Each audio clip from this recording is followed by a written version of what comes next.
दोस्तों, स्वागत है आपका हमारे चैनल में। अगर आपने अब तक इस चैनल को सब्सक्राइब नहीं किया है तो पहले कहानी सुन लीजिए, अच्छी लगे तो उसके बाद सब्सक्राइब ज़रूर कीजिए। आज की कहानी है आखिरी रिश्ता।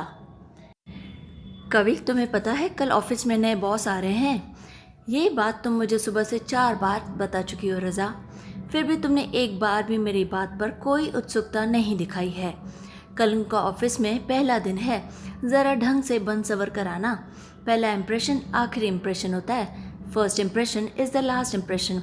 उसकी बात सुनकर कवि चुप रही। उसे पता था कि वह पलट कर कुछ नहीं बोलेगी, फिर भी अपनी बात कहकर रज़ा ने मन हल्का कर ही लिया। तुम इतनी सुंदर हो यार, अपने आप को संवार कर क्यों नहीं रखती हो ज़रा सा? तुम सब जानती हो, फिर भी ऐसे बातें पूछ रही हो मुझसे। समय के साथ सब कुछ ख़त्म नहीं हो जाता है कवि। जो पीछे रह जाते हैं उन्हें तो दुनिया से कदम मिलाकर चलने के लिए अपने आप को बदलना ही पड़ता है, दुनिया के हिसाब से। बस अब चुप हो जा, ज़्यादा उपदेश मत दे, कवि बोली तो वे दोनों एक साथ मुस्कुरा उठी। रज़ा और कवि में आपसी समझ बहुत अच्छी थी। रज़ा अपने आप को ज़माने के अनुसार अपडेट रखती थी, कवि को इसमें कोई मतलब नहीं था। पिछले 5 साल से वह इस ऑफिस में काम कर रही थी, लेकिन आज भी यहाँ के सब माहौल में अपने आप को ढाल नहीं सकी थी। उसे दुनियादारी से कुछ भी लेना देना नहीं था। ऑफिस वाले भी उसके व्यवहार को लेकर टीका टिप्पणी लगातार करते ही रहते थे। वह पलटकर कोई भी जवाब कभी नहीं देती थी। शाम को ऑफिस खत्म होने के बाद वह चुपचाप अपने घर आई। उसे समझ में नहीं आ रहा था कि उसके रहन सहन के तरीके से नए बॉस के आने का भला क्या लेना देना। वह जैसी है ठीक है, अपना काम तो वैसे भी वो बड़ी लगन से ही करती है, और सच पूछा जाए तो अब वह श्रृंगार करे भी तो किसके लिए। उसके पति शेखर को गए हुए पूरे 6 साल हो गए थे। उनके जाते ही उसकी ज़िंदगी एकदम से बदरंग हो गई थी। उसने कभी सपने में भी नहीं सोचा था कि शेखर उसे ज़िंदगी में इतनी जल्दी छोड़कर अकेले चले जाएंगे। कितना प्यार करते थे वे उससे। उसकी हालत देखकर उस वक्त रज़ा ने भी उसे सुझाव दिया था, कवि तुम ऑफिस में नौकरी के लिए शेखर की जगह पर प्रार्थना पत्र दे दो। हो सकता है बॉस तुम पर रहम करके शेखर की जगह नौकरी पर रख ले। इससे अच्छा तुम्हारा टाइम पास भी हो जाएगा और तुम्हारा घर भी। कब तक उसकी याद में ऐसे ही आंखें भिगोती रहोगी? उसकी बात कवि को बिल्कुल ठीक लगी थी और उसने उस नौकरी के लिए प्रार्थना पत्र दे दिया था। शेखर एक बहुत ही कर्मठ और ईमानदार इंसान थे। ऑफिस में किसी को भी उनसे कोई भी शिकायत नहीं थी। उसके पति की सब बहुत ज़्यादा इज्जत करते थे। उसकी वफादारी को देखते हुए बॉस ने उसकी पत्नी यानी कि कवि को नौकरी दे दी। वह अपने काम से काम रखती थी। बाकी ऑफिस में क्या हो रहा है ये सारी खबरें रज़ा ही उसे ला कर देती थी। उसकी उन चीज़ों में कोई दिलचस्पी नहीं थी। उसका बेटा पवन अब 15 बरस का हो गया था। शेखर अपने पीछे इतना पैसा छोड़ गए थे कि बेटी की परवरिश ठीक से हो सके। उसके सपने को पूरा करने के लिए उसने अपने बेटे पवन को एक अच्छे हॉस्टल में भेज दिया था। शेखर के जाने के इतने बरस बाद आज उसने अपने आप को दर्पण में बड़े गौर से देखा था। चेहरे पर थोड़ी प्रौढ़ता आ गई थी और बालों में भी हल्की हल्की सी सफ़ेदी, जिसे उसने ढकने का प्रयास कभी नहीं किया था। उसे वैसे भी सजना संवरना पसंद नहीं था। रज़ा के इतने कहने पर उसने शेखर की पसंद की गुलाबी साड़ी बरसों बाद पहनी थी। बालों पर मेहंदी लगाकर उन्हें करीने से बांध लिया था और चेहरे पर हल्का सा मेकअप करके ऑफिस आ गई। उस पर नज़र पड़ते ही रज़ा बोली, वाह आज बहुत सुंदर लग रही हो। कवि ने उसकी बात सुनकर कुछ नहीं कहा, बस हल्के से मुस्कुरा दी। आज सभी कर्मचारी वक्त से पहले ऑफिस पहुंच गए थे। ठीक 10 बजे बॉस ऑफिस में आए। रज़ा ने आते ही उन्हें फूलों का बुक्के थमा दिया। सबसे पीछे कवि खड़ी थी। रज़ा ने उसका परिचय बॉस से करवाया तो बदले में एक हल्की सी मुस्कान के साथ उसने अपने हाथ जोड़ दिए। उसके चेहरे पर नज़र पड़ते ही बॉस विक्की अचानक से चौंक गए और बोले, आप यहाँ? कवि ने दिमाग पर काफ़ी जोर डाला तो उसे लगा कि शायद उसने उन्हें पहले कभी देखा है। कवि से कोई उत्तर न पाकर विक्की अपने केबिन की ओर बढ़ गए। वे समझ गए थे कि उसने उसे पहचाना नहीं था। औपचारिकताएं समाप्त होने के बाद उन्होंने चपरासी को भेजकर कवि को अपने रूम में बुला लिया। "मे आई कम इन सर?" कहकर वह कमरे में गई। "आपको यहाँ देखकर मुझे बड़ा आश्चर्य हो रहा है मिसेस शेखर। आपने शायद मुझे पहचाना नहीं। आपको याद है, मैं भी उसी कॉलोनी में रहता था जिसमें आप रहते थे। आपके ठीक सामने वाले घर मेरा हुआ करता था।" कवि ने दिमाग पर जोर डाला तो उसे याद आ गया। "तब मैं आपका नाम तक नहीं जानती थी। मैं और शेखर इसी ऑफिस में सालों तक एक साथ काम करते थे। शेखर ने कभी आपसे परिचय नहीं करवाया। आपको यहाँ देखकर मुझे आश्चर्य हो रहा है। एक रोड एक्सीडेंट में 6 साल पहले शेखर हमें हमेशा के लिए छोड़कर चले गए। ऑफिस वालों के अनुरोध पर मुझे यह नौकरी मिल गई। आपको बॉस की कुर्सी पर देखकर काफ़ी अच्छा लगा सर। इसका मतलब अब आप अकेली रहती हैं? उसी कॉलोनी में रहती हैं आप? परिस्थितियों के आगे किसका बस चलता है सर? मैं जा सकती हूँ?" कवि ने उनसे पूछा तो विक्की ने उसे जाने की इजाज़त दे दी। वह उसे देखते ही भूल गए थे कि आज उनका ऑफिस में पहला दिन है और उन्हें कुछ ज़रूरी मीटिंग भी लेनी है। कवि अपने केबिन में आ गई। रज़ा ने उससे पूछा, "तुम इन्हें जानती हो?" "हाँ, वर्षों पहले ये हमारे फ्लैट के ठीक सामने वाले फ्लैट में रहते थे। यह तो तुम्हारे लिए खुशखबरी है," रज़ा बोली तो कवि ने पलटकर कोई उत्तर नहीं दिया। पूरा दिन नए बॉस के आने की गहमा-गहमी में ऐसे ही निकल गया। शाम को घर आकर कवि विकी के बारे में याद करने लगी कि वे हमारे फ्लैट के सामने में कैसे रहते थे। तब कितने दुबले पतले और शर्मीले हुआ करते थे विकी। शायद उसे वह अच्छी लगती थी, इसीलिए जब भी मौका मिलता बालकनी में खड़े होकर उन्हीं के घर की तरफ देखा करते थे। कभी कवि से उसकी नज़र टकरा जाती तो वह अपनी नज़रें झुकाकर झट से कमरे में घुस जाती थी। बस इतनी ही पहचान थी। मीटिंग निपटाने के बाद विकी घर आ गए। उनके सामने जवान कवि का खूबसूरत चेहरा घूमने लगा।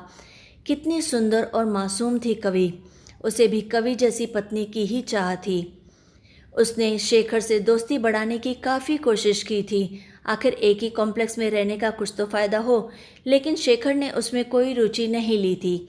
कवि की सुंदरता ने उस पर ऐसा जादू किया था कि वह शेखर के ऑफिस जाते समय सारे काम छोड़कर उसकी बस एक झलक देखने के लिए बालकनी में आकर रुक जाता। कवि इस बात से पूरी तरह अनजान तो नहीं थी। पड़ोस में रहते राह चलते कभी कवि से उसकी मुलाकात हो जाती तो आंखें चार हो ही जाती, तो कवि हल्की सी मुस्कान देकर चुपचाप आगे बढ़ जाती। कवि ने कभी उससे बात करने की कोशिश नहीं की थी। यहाँ से ट्रांसफ़र होने के बाद विकी बेंगलोर चले गए। काम के प्रति समर्पण की बदौलत वे लगातार तरक्की की सीढ़ियाँ चढ़ते गए। कुछ समय बाद साथ काम करने वाली निधि से उनकी अच्छी पहचान हो गई थी। पहचान जब प्यार में बदली और फिर वे हमेशा के लिए एक दूजे के हो गए। उन दोनों ने आपस में शादी कर ली। विक्की अपनी शादीशुदा ज़िंदगी से काफ़ी खुश थे। पति पत्नी नौकरी करते हुए अपनी ज़िंदगी बड़े ही सुकून से गुजार रहे थे। आज अचानक ऑफिस में कवि को देखकर विक्की पुरानी यादों में जैसे खो गए और उनके सामने मासूम दुबली पतली सुंदर सी कवि का चेहरा साकार हो गया। उसे वे पुराने दिन याद आने लगे। उसके बर्ताव में उसे ज़रा अंतर महसूस नहीं हुआ। नौकरी करने से उसके व्यवहार में खुलापन आ जाता तो उससे भी ज़रूर कुछ न कुछ पूछती, पुराने परिचय पर खुशी का इजहार करती, लेकिन उसने उसके बारे में कुछ भी नहीं पूछा, कुछ भी नहीं जानना चाहा और ना ही अपनी पहचान को आगे बढ़ाने की कोई भी कोशिश की। एक हफ्ते में सब कुछ पूरी तरह से सामान्य हो गया था। आते जाते जब उनकी नज़रें टकरा जाती तो कवि बड़ी ही शालीनता से कुर्सी से खड़े होकर हाथ जोड़कर नमस्कार कर देती। विकी कभी कभी कवि को अपने कमरे में बुला लेते। एक दिन मौका पाकर वे बोले, "तुम यहाँ अकेली रहती हो? डर नहीं लगता?" "अब तो आदत हो गई है। शुरू में अजीब सा लगता था, लेकिन अब नहीं। वक्त सब कुछ सिखा देता है। मैंने भी वक्त के साथ साथ समझौता कर लिया है। अपनी ओर से तुम कुछ नहीं कहोगी?" विक्की ने पूछा तो कवि जैसे अचानक से अचकचा गई। "आपका परिवार यहीं रहता होगा ना? मेरी पत्नी निधि इसी ऑफिस की रिंग रोड ब्रांच में जॉब करती है और मेरे 2 बच्चे भी हैं जो शहर के नामी स्कूल में पढ़ते हैं। कभी मौका लगे तो मैडम से ज़रूर मिला दीजिएगा, मैं इंतज़ार करूँगी। इससे आगे कवि ने कुछ भी पूछना ठीक नहीं समझा और वो चुपचाप आकर अपने काम में व्यस्त हो गई। रज़ा ने उसको छेड़ने के लिए पूछा, यार तुझे बॉस अक्सर अपने केबिन में बुला लेते हैं, क्या बात है? मुझे बिल्कुल अच्छा नहीं लगता है कि कोई मुझे अनावश्यक बुलाए। तुम भी कितनी बुद्धू हो ना, बिल्कुल बेवकूफ़। लोग तो ऐसे संबंधों के लिए तरसते हैं और तुम इसे नकार रही हो। बड़ी अजीब हो। मुझे किसी से बेवजह मिलना जुलना ज़रा भी अच्छा नहीं लगता। मुझे अपना काम ज़्यादा पसंद है, कवि बोली थी और फिर से अपने काम में व्यस्त हो गई। बॉस को जब भी मौका मिलता वह किसी न किसी बहाने से कवि को अपने केबिन में बुला लेते थे। थोड़ी देर ऑफिस की बात करने के बाद वे उसकी व्यक्तिगत जिंदगी में झांकने की लगातार कोशिश करने लगते थे। कवि की उदासीनता को देखकर विक्की पचा नहीं पा रहा था। उसे समझ में नहीं आ रहा था कि वह उससे दोस्ती क्यों नहीं करती। वे चाहते कवि उससे खूब बातें करे। बरसों पुरानी जो कसक उसके दिल में रह गई थी वे उसे अब पूरा करना चाहते थे। कवि इसके लिए कोई अवसर ही नहीं दे रही थी। एक दिन विक्की उससे बोले, कवि तुम मुझे बहुत पहले से जानती हो, तुम्हें यहाँ आए हुए काफ़ी अरसा भी हो गया है। ऑफिस में तो औपचारिक बातें होती ही हैं। एक दिन मैं तुम्हारे घर आकर तुमसे खूब सारी पुरानी बातें करना चाहता हूँ, खुलकर पुरानी बातों को याद करना चाहता हूँ। उनकी बात पर कवि बोली, मैं भी आपको और निधि जी को घर पर बुलाने की सोच ही रही थी सर। आप जब चाहे निधि जी को अपने साथ लेकर आइए। तुम तो जानती हो उसे कितना काम रहता है और शाम को बच्चों को भी तो समय देना होता है। हाँ, मैं ज़रूर तुम्हारे हाथ की एक कप चाय पीने आना चाहता हूँ, अगर तुम्हें कोई प्रॉब्लम ना हो तो। परसों से दिल में इसकी तमन्ना थी। जी सर, तो फिर शनिवार का दिन पक्का रहा। मैं शाम 8 बजे आपसे मिलने आऊँगा। इतना कहकर विकी ने एक मुस्कान बिखेर कर बात खत्म कर दी। कवि को कुछ समझ में नहीं आ रहा था, आखिर वह करे तो क्या करे। वह विकी से जितना दूर जाने की कोशिश करती, वह किसी न किसी बहाने उसके नज़दीक आने का प्रयास लगातार करते रहते। आज तक उसने किसी भी सहकर्मी को अपने घर पर नहीं बुलाया था। उसे किसी भी पराये मर्द का घर आना ज़रा भी पसंद नहीं था। आज बॉस के आग्रह को वह टाल नहीं सकी थी। अंदर ही अंदर वह बहुत ज़्यादा परेशान थी। आखिर शनिवार का दिन आ ही गया। शाम को ठीक 8 बजे घर की डोरबेल बजी। कवि ने उठकर दरवाज़ा खोला तो ताज़े सुर्ख गुलाबों का बुक्के लिए हुए विक्की उसके सामने खड़े थे। कवि ने हल्के नीले रंग की साड़ी पहनी हुई थी। उसमें वह बेहद खूबसूरत लग रही थी। उसने बड़े ही गर्मजोशी से मुस्कुराकर उनका स्वागत किया। विक्की ने कवि को बुके थमाते हुए एक हल्की सी मुस्कान उस पर डाली और फिर इत्मीनान से आकर सोफे पर बैठ गए। बहुत दिनों से दिल में तमन्ना थी कि तुमसे खुलकर बातें कर सकूं। ऑफिस में तो ये सब बातें हो नहीं सकती, तो सोचा तुम्हारे घर पर ही मिला जाए। आपने ठीक कहा सर। आप क्या लेंगे, चाय या कॉफ़ी? जो तुम्हें पसंद हो वही ले लूँगा। प्यार भरी नज़र कवि पर डालते हुए विक्की बोले, मैं अभी लेकर आती हूँ सर। घर पर कोई मदद करने वाला नहीं है क्या? अकेली रहती हूँ सर, इसलिए बेवजह किसी का घर पर आना जाना मुझे खास पसंद नहीं। एक आया काम करती है, वह भी अपना काम निपटा कर टाइम से वापस चली जाती है और अब वो भी नहीं है घर पर, कवि बोली। तो विक्की ने मन ही मन राहत की सांस ली। वे बड़े सहज होकर चाय और उससे अधिक कवि का इंतज़ार कर रहे थे। कुछ ही देर में पैरों की आहट सुनकर विक्की ने पलटकर देखा। सामने हाथों में चाय की ट्रे लेकर उसकी बीवी निधि आ रही थी। विक्की को तो जैसे सांप सूंघ गया। उन्हें लगा किसी ने उनकी चोरी पकड़ ली हो। निधि, तुम यहाँ? हाँ, कवि ने बहुत जोर दिया था कि आज शाम मैं यहाँ आ जाऊँ उसके घर पर। मैं उसके आग्रह को टाल ना सकी। तुम कवि को कब से जानती हो? पिछले कुछ दिनों से, कवि ने बताया था। वर्षों पहले शेखर और तुम एक ही ऑफिस में काम किया करते थे और आज शाम आप यहाँ आने वाले हैं। मुझे पहले बता देती तो हम साथ ही आ जाते। कवि ने ऐसा करने से मना किया था। वह आपको सरप्राइज़ देना चाहती थी। उसने आपसे अनुरोध किया तो था कि पत्नी को साथ लेकर आइएगा। आपने तो उसे साफ मना कर दिया था।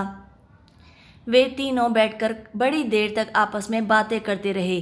कवि ने खाना बाहर से ही ऑर्डर कर दिया था। सबने साथ बैठकर खाना खाया और काफ़ी देर तक एंजॉय किया। देर रात गए वे वापस घर लौटे। दूसरे दिन ऑफिस आते ही विक्की ने सबसे पहले कवि को अपने केबिन में बुलाया। वह सिर झुकाए उनके सामने खड़ी थी। वह जानती थी आज उसे बॉस से बहुत सारी खरी खोटी सुननी पड़ेगी, लेकिन ऐसा कुछ भी नहीं हुआ। वे उससे बोले, सॉरी कवि, मुझे माफ़ कर दो। किस बात के लिए सर? गलती तो मैंने की ही थी, ये मैं अच्छे से जानता हूँ। तुमने कल मुझे फिसलने से बचा लिया, ये बात सच है। शादी से पहले तुम मुझे बहुत ज़्यादा अच्छी लगती थी। मैं तुम्हें छुप छुप कर वहाँ बालकनी से देखा करता था। यहाँ आकर जब पता चला कि तुम इसी ऑफिस में काम करती हो तो मैं जैसे खुश हो गया और मेरी वह दबी हुई इच्छा फिर से सिर उठाने लगी। मैं तुमसे एकांत में मिलकर बहुत कुछ कहना और सुनना चाहता था। मेरा अनुमान सही निकला। मैं नहीं चाहती थी कि मेरे कारण किसी की बसी बसाई गृहस्थी में बेवजह तनाव हो और मैं अपनी ही नज़रों में ज़िंदगी भर के लिए गिर जाऊं। आज तक मेरे घर में कभी कोई गैर मर्द नहीं आया। आप मेरे बॉस हैं, तभी मैं आपको आने से मना नहीं कर सकी। आखिर में काफ़ी सोच विचार करने के बाद मुझे यही रास्ता ठीक लगा। सच में तुम्हारी तरह तुम्हारे विचार भी बहुत ऊंचे हैं। एक अनुरोध है सर। कहिए। आप इस बात का जिक्र किसी से भी मत कीजिएगा और इस बात को यहीं ख़त्म कर दीजिएगा। आपके मेरे बीच में एक ही रिश्ता होना चाहिए। आप मेरे बॉस हैं, मैं आपके ऑफिस की एक साधारण सी कर्मचारी। इतना कहकर कवि कमरे से बाहर निकल गई। मन का बोझ उतर जाने से उसने अब राहत की सांस ली। तो दोस्तों, अब बताइए कैसी लगी आपको आज की कहानी। अगर अच्छी लगी तो वायदे के मुताबिक अब आपको चैनल को ज़रूर ज़रूर ज़रूर सब्सक्राइब करना है। और हाँ, कमेंट्स में हमें अपनी राय भी ज़रूर बताइए कि आपको ये कहानी कैसी लगी।